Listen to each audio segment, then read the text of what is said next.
In this video, I want to talk about staking plans, and more specifically, how to choose a staking plan based on your betting system. My name's Tim Whitaker, and I wrote a book called The Staking Plans Book, and I want to use the knowledge and experience I got from researching and writing that, and I'm going to apply that to a real example of a betting strategy from betterminute.com, so you can see what I mean from the advice I'm going to give. So you have a betting system that works. Maybe it's your own betting strategy, you have an edge in your specific sport or area of knowledge, or maybe you've built your own model. You might be paying for a tipster or following free tips, like those from tippingsports.com or smartbettingclub.com. Or maybe you're following value selections generated by a computer database, which has historical statistics and odds. For example, betterminute.com, or maybe you built your own database in Excel. If you don't have a betting system yet, you can do what I do and follow betting strategies based on big data from betterminute.com, which I explain on my site, bettingsystemsguide.com, and in other videos on my channel. So getting back to the important question, so you have a betting system that works. How much should you bet on each selection? You need to pick the right staking plan or things are going to go wrong. When people ask me what staking plan they should use, my first question is, do you have past results of the betting system? If you don't, then I recommend selecting a general staking plan at the start until you build up those past results. The most common and most famous one is level staking with 1-point stakes. What does that mean? Well, whatever bank you have, divide it by 100 and bet 1 point on each bet. So even if you win or lose a bet, you keep your stakes at the same level. And then after so many bets or a period of time, then you can recalculate your bank. Maybe after 100 bets or after 1 month, it's up to you. But I'd say it's a general rule of thumb for many bettors that if a betting strategy doesn't work on 1-point level stakes, then any other staking plan won't work for it. So if you have no idea what your past results are, then just start with 1-point level stakes and see what happens. Build up that historical data, and then you can use that later on to make a custom staking plan. One other general staking plan is Whitaker Staking, which is a new staking plan that I created based on all the research I did in my book. Essentially, the stake size is proportional to the odds indicated risk. What I mean by that is you bet more on lower odds and less on higher odds. Exactly how much? Well, the settings can be found in the Staking Plans book. In the Staking Plans book, I explained, analyzed, and ranked 32 staking plans. And then based on that, I created Whitaker Staking that combines all the best points of the top ranked staking plans. You can buy the paperback on Amazon, or you can buy the PDF version direct from me through bettingsystemsguide.com. If you really want to understand staking, then I absolutely recommend taking a look at my book, which also explains how you yourself can analyze your own betting systems and come up with your own staking plans that will match your betting system much better. So if you don't have the past results of the betting system, use level staking 1-point stakes or Whitaker staking. Those are two really good general staking plans. But if you do have past results of the betting system, then you can make a staking plan that is much more suited and much more efficient for the betting strategy you're using. This is a big topic, so I'm going to split it up into 3 videos. In the first video, I'm going to talk about level stakes. In the next video, I'll talk about aggregated level stakes. And in a third video, I'll talk about using staking analysis software. So first of all, with level stakes, if you have your past results, then you'll have an idea of what your maximum drawdown is, and also your win rate, which we can use to calculate an expected losing sequence from. And we can use that to calculate what size of level stakes we should use for your betting system. For example, if you know the drawdown, you can use that as a starting point and adjust the drawdown by a multiplier to match your risk level. The more conservative you want to be, the less risk you want to take with your betting bank, the higher your multiplier should be. So, for example, if you take the drawdown and just times it by 1, you'll get an aggressive stake size. If you take the drawdown and times it by 1.5, you get a moderate level. And if you double the maximum drawdown of that strategy, you'll get a conservative staking size. If you don't know the drawdown, but you do know the strike rate, the win percentage, you can use an ELS calculator, an expected losing sequence, as a calculator as a starting point. For an aggressive staking plan, I would divide the bank by the expected losing sequence times 2. For a moderate staking plan, times 4, and for a conservative staking plan, times 6. And if you want to be even more conservative, then you can have even higher multiples on your ELS. What is the difference between drawdown, maximum drawdown, and losing sequences? Well, a losing sequence is just one losing run of losses with no wins in between. A drawdown is the total loss from a peak to a trough of a single losing run. So there might be a few wins along the way, but basically on your profit chart, you had a high, and then it started going down, a bit of a win, and then it went down, a bit of a win, and went down. And then from there, it started to recover and go up again. That's one drawdown. A maximum drawdown is the biggest drawdown in a betting strategy's entire history. So that, of course, depends on how much history you have. Let's look at an example and work through it so we get an idea of how we can actually apply this to strategies.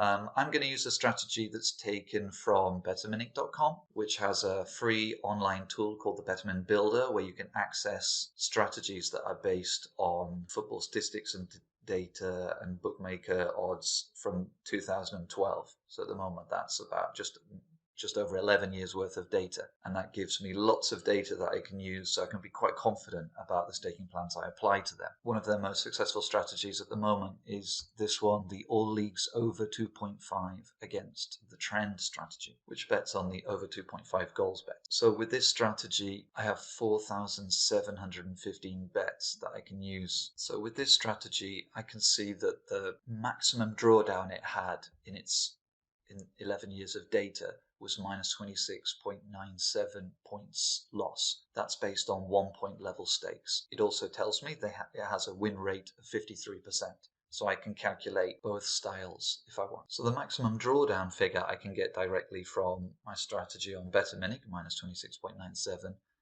The win rate, I need to take that 53% and put it into an estimated losing sequence calculator. I use the one from the staking machine. It's free. You can just go to their website, thestakingmachine.com/ELS, and there's a calculator where you put in your strike rate and just click update results. It will give you the expected losing sequence over the next X number of bets. And you can see that if you place 100 bets, the expected losing sequence is 6 losses, or 6.1 losses with a 53% strike rate. If you are betting for 1,000 bets, the next 1,000 bets, we might expect a losing sequence of 9.1. I tend to use the 1,000 bet figure for this because I think we should look long term and maybe choose a slightly more conservative number for our calculations. So I'm going to use 9.1, which is based on the expected losing sequence for the next 1,000 bets. The expected losing sequence very simply tells us you need to be able to withstand probably 2 of these losing sequences in a row with whatever staking plan you're using. So let's look at how I calculate that. So if I know my maximum drawdown is minus 26.97, that's about minus 27, then I take a 100 point bank and divide that by 27, and my multiplier is just 1 maximum drawdown, so 27 times 1. So if I divide 100 by 27, I get 3.7 points per bet. And I'd say that's an aggressive staking plan. That means that my staking plan, that my bank will go bankrupt, go to zero, if this strategy repeats history and has a similar maximum drawdown again, which is quite possible, but that was its worst drawdown in the last 11 years. Or for a more moderate level, I could times that drawdown by 1.5. and end up with 2.47 points per bet. So then that staking plan should be able to withstand maximum drawdown that's 50% more than the biggest one it has ever had in its history. Or I can go even more conservative and times that maximum drawdown by 2 and divide 100 by that and get 1.85 points per bet. So that means in theory this staking plan should be able to withstand the maximum drawdown twice, which is the chances of that are quite low. But then we're also looking, I think, at protecting our bank because we don't want it to go to zero. Or you can calculate the level stake size by the ELS. I've chosen the ELS from the next 1,000 bets. So there I'd take that 9.1 and I'd say for an aggressive level, I would times it by 2 and end up with 5.5 points per bet. That's more aggressive than the previous one, isn't it? Or I would take the ELS and times it by 4 and get 2.74 points per bet. So it's getting more similar to the moderate level of the maximum drawdown there. Or I would take the ELS and times it by 6 and get 1.83, and then we're getting a similar level to the conservative stake size. You can see that each method gives slightly different results. So which would I use, the ELS or the max drawdown stake? Well, I would choose the smaller of the two stakes. The expected losing sequence times 2 means that the staking plan can withstand 2 losing runs of the longest statistically expected size based on the win rate. But the bank would be bankrupt after that. The chances of that happening are low, but not impossible. So I'd say, even for your most aggressive staking plan, then the ELS times 2 should be the lowest multiplier you could use there. The maximum drawdown times 1 means that the staking plan could withstand the biggest ever losing run that betting system has historically been through, but it would be bankrupt after that.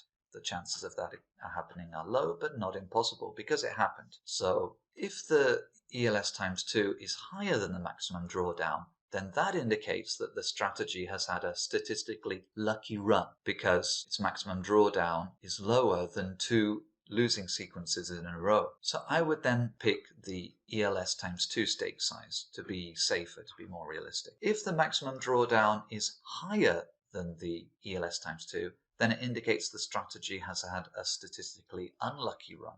So I would pick the maximum drawdown stake size to match the historical data, in case there's something in the nature of the betting strategy that means it may have a losing run that's worse than 2 longest expecting losing runs in a row. The risk level you choose also depends on how you view the betting bank allotted to this strategy. If your view is that you have £100 and instead of risking it all on a single bet, like a 3-leg multiple, like when you have 3 low odds bets and you think, I'm going to put it all on Man United, Chelsea and Liverpool at home, that's quite risky, isn't it? Because if you're wrong, you've lost the entire bet. So if your view is that you have £100 and you instead of doing that, you want to make a smart data-based betting strategy, then the aggressive staking plan is okay to use for you, because you're going to risk everything on one bet anyway.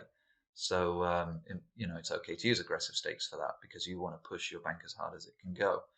Or if you have one large bank of £1,000, that's your entire betting bank for the year, and you want to stop if the bank goes under £750, or you want to have some other stop loss level where you can reconsider the strategy, then the conservative staking plan is better. Or if you want to be even more conservative, then you can use a higher multiple on the maximum drawdown or the ELS. It really depends on you and your betting plan for the year. And you should have a betting plan that you understand, otherwise you're just gambling recklessly. And that is the point of big data betting, to get control of your betting, to know how much you're betting in 1 year, and to take that amount that you're probably going to use in 1 year and bet smartly, and not just keep doing bets here and there, but to have a plan and to apply an efficient staking plan to your betting bank so you use it effectively. So I'd say smart data betting is when you use big data to make better decisions. The more data in the strategy history, the more confidence we can have in the stake size. I would say 100 bets is the absolute minimum, and more than 1,000 is the ideal number of bets to get statistically meaningful results. The Betterminic database has over 250,000 past matches and their historical odds since 2012, covering 111 leagues. It's the biggest publicly available football data tool that is free to access. It's online, it's really easy to use. So the strategies researched there often have thousands of bets of data to analyze for staking plans. So do go take a look at betterminic.com if you can. So let's go back to a worked example, and especially for Betterminic users, let's look at exactly how we should be thinking about our staking size. So for the all leagues over 2.5 against the trend strategy, let's see how much profit we would make, including costs, from following this strategy for the 15 months since it was shared. So since October 20th, the strategy has made plus 45.91 points profit on 1 point level stakes after 702 bets. So the first step is to calculate the target profits. When we say target profits, we look at the historical data to estimate, to guess what the future profits might be if that trend continues. It's not guaranteed, but having data gives us a better idea than any strategy that we don't have data with. So let's say our starting bank is £1,000. So 1 point is £10. That profit, 45.91 times the £10 stake times 1 point, that standard betting system, gives us £459 profit. So that's a kind of standard staking plan. If we apply the conservative levels to that, 45.91 times £10 stakes times 1.85 points, which we calculated as a conservative level of betting, we get 849.33 profit. So instantly, so even though we're still on quite a conservative level, we're doing much better than that standard bet 1 point on each bet level. And that's the point of having historical data. You can bet smarter and still bet safely. Or we can push things a bit harder and have a moderate staking level, and then the 45.91 points profit times £10 stakes times 2.47 points gives us over £1,000 of profit. And if we apply the aggressive level to it, that's times 3.7 points, it's 1,698. So you can see there's a very big difference there, of course, between the standard and the aggressive, and also the conservative and the aggressive. So it's really up to you on what bank. Are you risking your entire bank, or do you have one big bank that you just want to risk part of? So once you know what the expected target profits could be, then you need to consider the costs of the service you're using. Maybe it's a tipster, or maybe you're paying for access to a data service such as Betterminic. So in the case of Betterminic with the professional pick package, each pick would cost 69 cents or 61 pence. So that's £428 for 702 bets, 702 picks over the last 15 months. So even the conservative staking plan would cover the costs of the service if it continued its historical trend. £849 profit minus £428 costs leaves £421 net. But we also need to consider the time it's going to take. So this strategy's 702 bets took about 16 months. If the trend continues, then you must consider, are you okay to put in 16 months of effort for £421 profit on conservative stakes? If it's a really smooth service like Betterminic, then you just get an email that tells you what to bet on, you go and make the bet, you're done. With level stakes, I mean, it'll take less than 5 minutes of your time when the email comes in, and if you have access to Betfair, you're just always going to that one and placing your bets there. Or maybe you're using an Asian bookmaker like Bet on Asia. But it should take less than 5 minutes of your time. So it's not that much effort, but you still have to stick to it for a long period of time. So is that £421 okay for you? If it's not, then the next options are to increase the bank size or to use a higher risk stake size. My personal choice would be to use a £2,000 bank with an aggressive stake size, with the aim of making about £3,000 profit after costs. The way I reason this is that I think, well, all betting is risky. I'm coming from trading, laying the draw, where I'd be risking, quite a large chunk of my bank in my trades. So I want to move the amount of money I'm risking and just bet smarter with it. So I'd use aggressive stakes. And then if after 15 months, I can make £3,000 on a 2,000 bank after costs, I think that's a very reasonable target. I'd be quite happy with that. So that's the 45.91 profit and loss, historical profit and loss. So I'm imagining if the trend continues, it's not guaranteed, but I can make that hypothesis. Times a £20 stake, which is 1 point of a 2,000 bank, but I'm going to times that by the multiplier of the aggressive stakes, 3.7 points, and that gives £3,397 profit minus the £428 costs, and that's 2,969 profits, and nearly 3,000. So in summary, when you're trying to calculate level stakes for strategies, and in this case I did an specific example of a Betterminic strategy, first you need to look at the drawdown or the expected losing sequence, then calculate the point size for your risk level. Divide the bank by the drawdown or divide the bank by the expected losing run times your multiplier of risk. Then calculate the expected profit after costs for your pick pack if the trend repeats itself, or after the cost of the service that you're using. And then consider the bank size you want to use to make the effort, time and risk match your plan. So if you don't have a plan for your betting, then you're just gambling. If you don't have any data, use 1 point level stakes or use Whitaker staking. If you do have data, then look at the drawdown, look at the expected losing sequence and plan your stakes and consider what bank size you need to make that effort and time match your plan. So in this video, I just looked at level stakes and adjusting that to the maximum drawdown or the expected losing sequence. In the next videos, I'll be looking at aggregated level stakes when you're using multiple strategies. And then in a video after that, I'll talk about using staking analysis software like the staking machine. And if you like big data betting like this, don't forget to like and subscribe to my channel. And if you're interested in getting into big data betting, there's a free to access research database and analysis tool all online at betterminute.com. Go take a look at it. And if you want to know exactly what I'm doing, then you can see my betting system and my recommended betting tools at my site, bettingsystemsguide.com. My system has made 36% profit in 7 months. And those strategies come from Betterminute. And if you want to read more about big data betting, then you can buy my books from Amazon or buy them in PDF form from my website. And you can get all 3 of these books for free if you sign up to Betterminute through my link on my website. And just send me your first order number, and then I'll send you my 3 books for free. And the Staking Plans book is really worth it, in my opinion. And as I talked about in my other videos, you can also automate your betting with the BF Bot Manager if you're using Betfair. You can read more about that on my website. Don't forget to like and subscribe, and thank you for watching my video.